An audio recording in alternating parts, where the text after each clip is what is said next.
Your book is called The End of the Euro. Do you see the euro as a failed project? Yes. Yes, because we did things the wrong way. You look at history, you look at solid economic research, and you know that there are a few things that you need to do before you go to a monetary union. And there are basically two things. You need to have a political union so that you can have conversions in policies and that you can install discipline across the board. And secondly, and that is often forgotten in the recent discussions, you need to have flexible labor markets, because when you go into a monetary union, you lose interest rates and you lose exchange rates as elements of economic policy.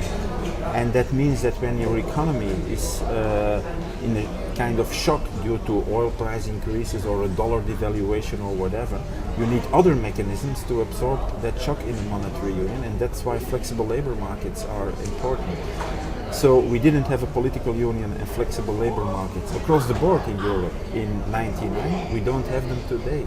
And that's why I called it a failed project, because we didn't use the time well after having started the monetary union to install this political union and to get to more flexible labor markets.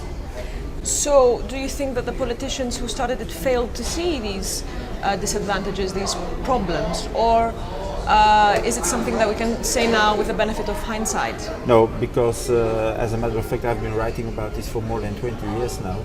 We knew that this was a risk, and a lot of the European politicians who were involved during the 1990s in the whole process of creating the EMU, the European Monetary Union, were aware of the risk they were taking. But the reasoning was, once we get the monetary union going, we will take the necessary steps to install the political union that is needed to have a well-functioning monetary union in the first place. That gamble has turned out badly. And so another consequence of this reasoning is that it is not correct to say that a country like Greece, or Portugal for that matter, are the reason why the European Monetary Union is in trouble now. That's not correct. To move a little bit to the issue of Greece now, last week the deal for the private sector involvement in the restructuring of the Greek debt was completed successfully. Would you see this as a reason for optimism? Well, it certainly avoided the outright bankruptcy of Greece in the coming weeks. That's certainly something good for Greece, for the European Monetary Union, for the world economy in general. Did this PSI deal and the second rescue package for Greece in its totality, does this change the perspective for Greece? There my answer tends to be no. Why? The objective is to go with the government debt from 160, 165% of GDP to 120% by 2020. I think there are more shortcomings, but two basic ones. And the first is that the growth that you need in order to achieve that reduction in government debt will not be there. Because what the projections are saying is that you will have this year a little bit negative, 2013 stabilization, and as of 2014 you will have 2.6% growth per annum until 2020. I really don't believe in that. And I certainly do not believe that you won't get a worsening of the recession this year. You had -7 last year. The IMF in October was saying that it would be only -3. Now it's -7. People are saying now you get to a stabilization. I don't believe it. You will have at least again -7 this year. So the growth prospects are not there to achieve that kind of reduction in government debt. And a second element is, of course, the proceeds of privatization, where this whole deal rests on the assumption that by 2014 you will have 35 billion euros proceeds from privatization. That's not realistic. That's really not realistic. So the basics are not there to argue that it is for Greece a real possibility to go down the road from here to 2020 and to have a substantial reduction in its government debt. It won't be there. Do you think that the Europeans have been too harsh or too lenient with Greece? That's is the glass half full or half empty? I think it has become a matter of record that Greece entered into the monetary union on the basis of data that were not correct. Now, it is not correct to blame only the Greek politicians for that, because it has also become a matter of record that all the Euro leaders were aware of that. So they're responsible altogether for this. I think what Greece needs is an exit from the Eurozone. Why? Because you really have to tackle the budgetary issues. You cannot go on with a deficit of 10 or 8 or even 6%. Now, if you squeeze expenditures and increase taxes, which you need to do in order to get control of that budget, given that there is no growth prospect, you just worsen the recession, and at the end of the day you worsen the budgetary situation due to the recession. So you need growth. Where can growth come from in that kind of situation? It can only come from abroad. So you need to have a very competitive situation in terms of being able to export more and to be more competitive against imports, and most of all for the Greek economy to have a very attractive tourist sector again. And that's the only way that can be done at short notice. I'm not talking about the long run, because as the famous economist Keynes said, in the long run we're all dead. What you need to do is exit the Eurozone, have your own currency again, that of course will be devalued substantially. I'm talking here about 50% or something like that. And that will give you growth perspective again. And then the whole picture, also with respect to the budget and public finances, changes dramatically. So you think our problem is one of an overvalued currency? To a large extent, that is indeed my opinion.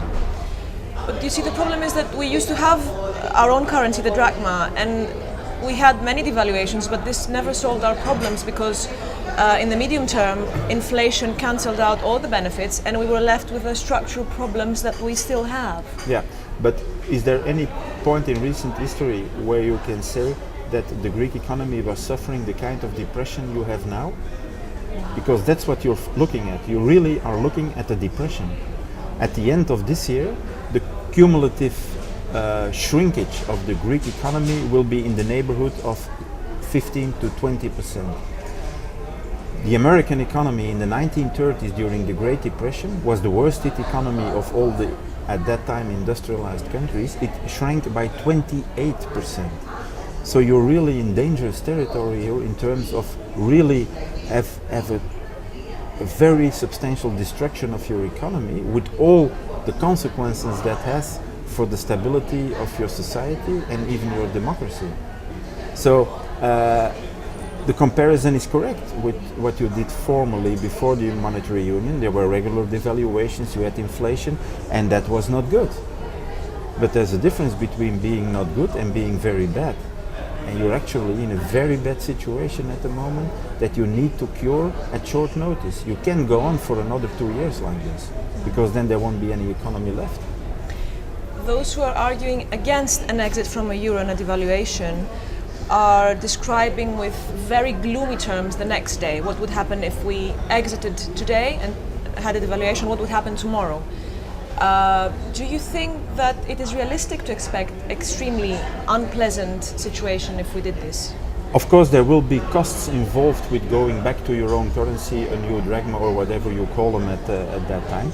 But again, I would like to make the point that what you are experiencing today is placing a heavy burden on the whole Greek society, right now, here and now.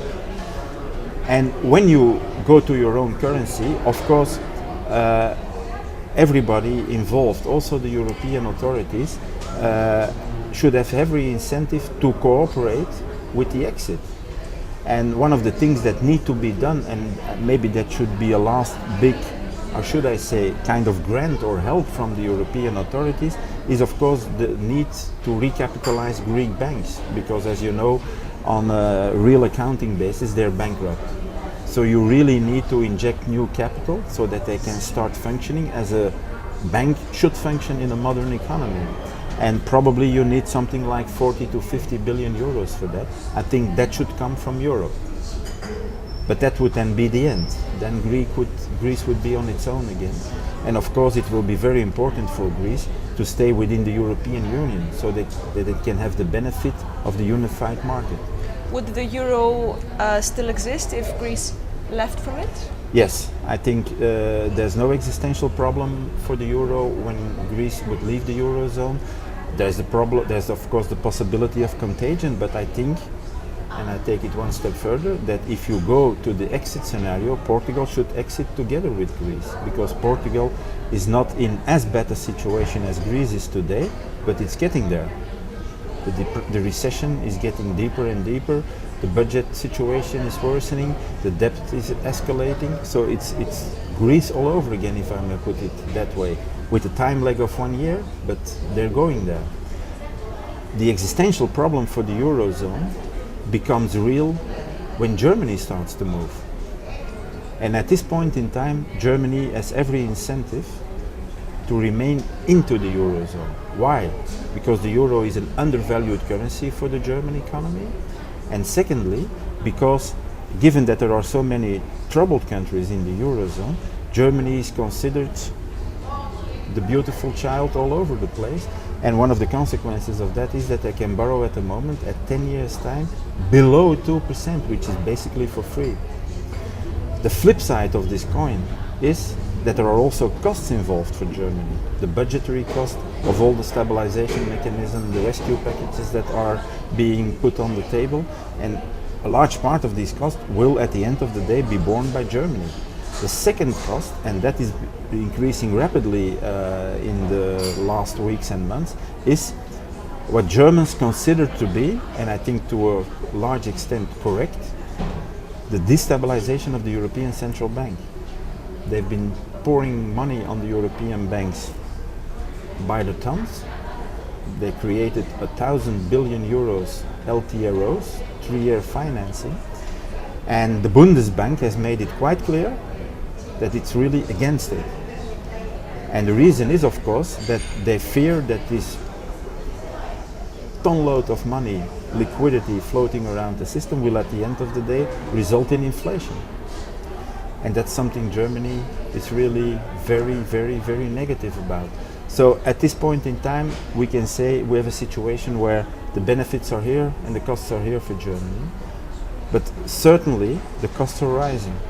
And when we get to equilibrium between costs and benefits, not to say when costs would be higher than benefits, then we will have a whole different, not only ball game, but also a whole different attitude from Germany.